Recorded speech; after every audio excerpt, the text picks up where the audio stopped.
On the Mississippi coast on this Friday, and of course here on WXXV News at 6, we have State Auditor Shad White down from Jackson. Good to see you, and thanks for being with us. Thank you for having me. Shad.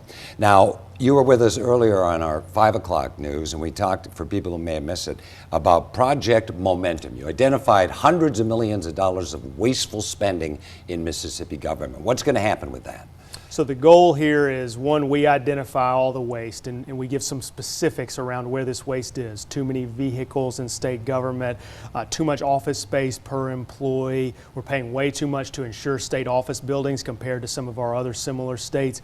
The goal here is to cut the fat. Some of the changes that will cut the fat have to come from the legislature. So I'm out promoting. How receptive do you think legislators are in a very territorial environment in Jackson to make these changes? To be honest with you, as soon as we came out with the report, we had several legislators reach out to the auditor's office saying, hey, I want to help. If there's legislation that comes out of this, can I participate? Can I write the bill? Can I push it? So we've been working directly with those legislators and giving them sample language for things that could be turned into bills. Well, we're going to keep an eye on that.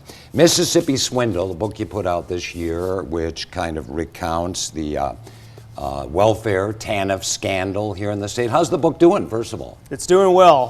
The Clarion Ledger ranks Mississippi book sales, so I think I beat John Grisham one weekend in there. You beat John Grisham? That's the only time I'll get to say that in my life, but it's doing well, and people want to know the full story of what happened. And Brett Favre, you really turned the spotlight on him. You revealed he paid back the $1 million, but there's still this $700,000 out there in penalties. Has he ever repaid that? No, he has not. Why not? It's a good question. It's a question for him. He was asked on Capitol Hill, and he acknowledged that he had not repaid interest on that money that we're talking about. And then, of course, the state is suing him along with multiple other individuals for even more money than that. Okay, well, I saved 25 seconds for my wild card question. Fire away. Time flies. Before we know it, it'll be 2027. Tate Reeves is term limited. You've been prominently mentioned as a candidate for governor in 2027. Care to make some news here on WXXV? What I would tell you is I'm seriously thinking about running for governor, and really the reason goes back to all this stuff we're talking about. As auditor, I uncover all this waste, fraud, and abuse, but you can't do anything about it. And so at some point, taxpayers are going to demand that somebody get in there and cut the waste out.